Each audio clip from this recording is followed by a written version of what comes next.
Hello, everybody. So, a few of my clients are at the stage of what I call challenging reality. This is a very powerful skill found in self care.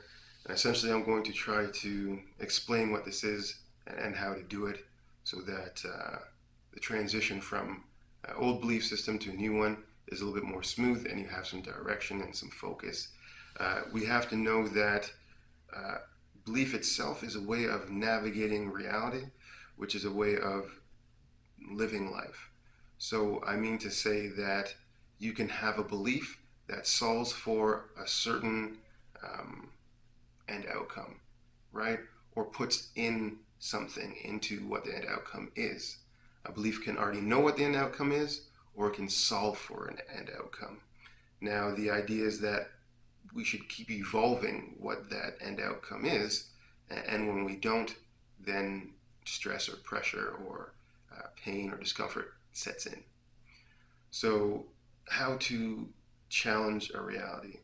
A reality, like a person's character, is something built up to navigate a kind of endless series of possibilities, right? So, in reality, there are infinite amount of things that are possible.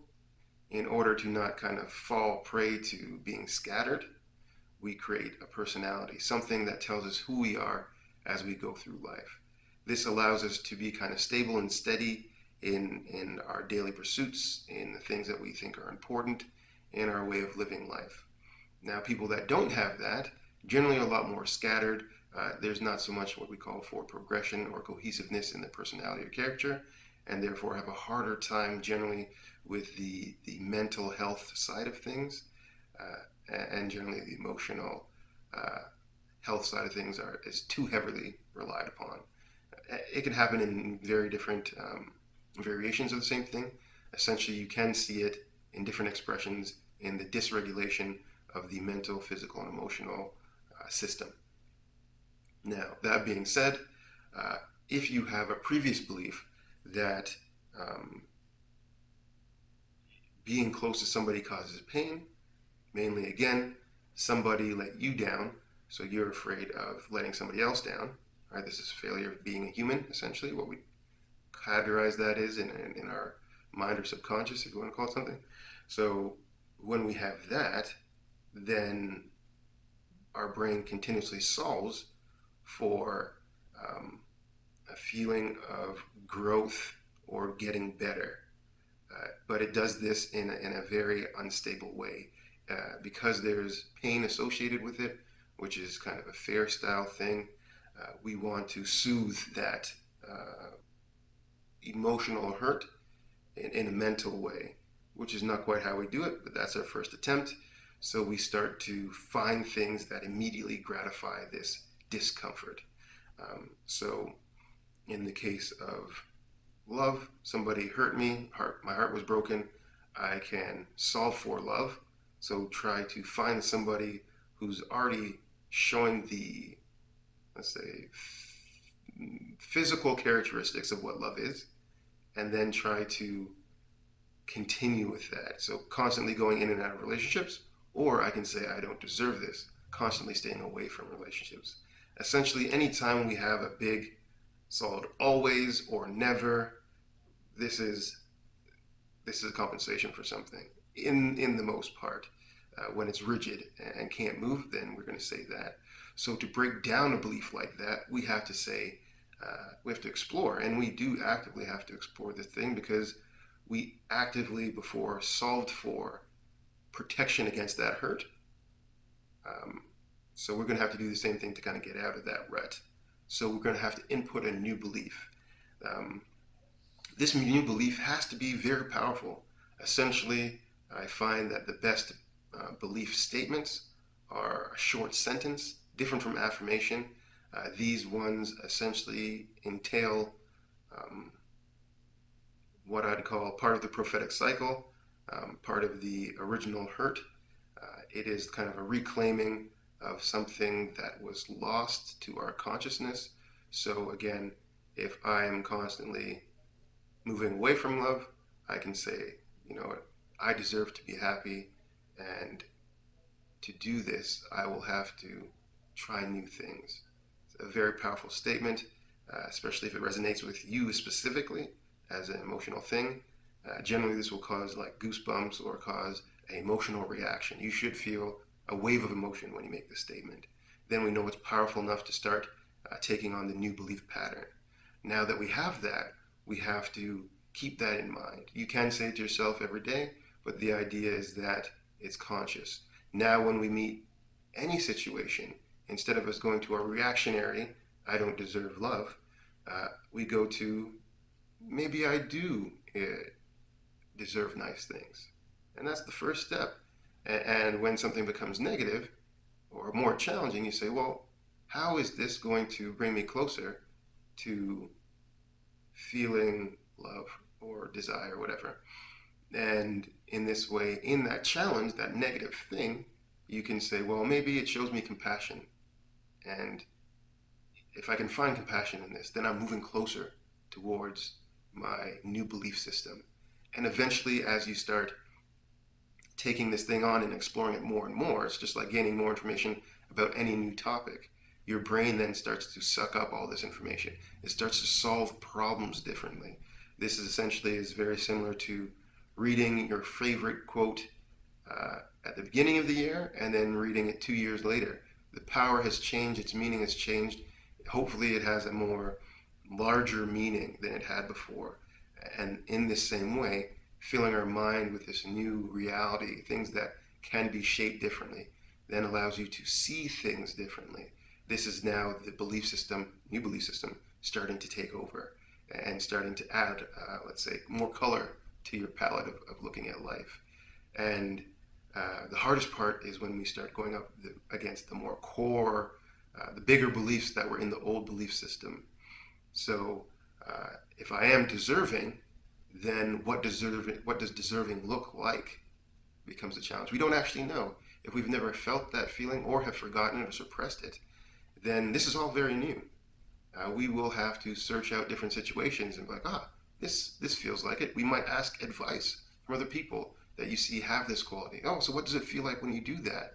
And then at least you get the words and associations with this new reality, and you start to seek it in different friendships, relationships, and work and experiences, and in this way gain more knowledge for the mind to solve with.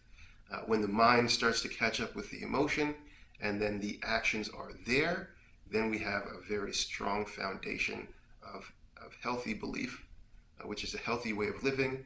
Again, when you start restructuring this thing, it might seem that it's very selfish, I guess, in a way, but it's not. It's about self-growth, so there still is self in it. But in this way, as we become more ourselves, what we radiate from our personality is what supports the people around us, not the actions that we do. We inspire instead of leading in the sense of doing all these things for people.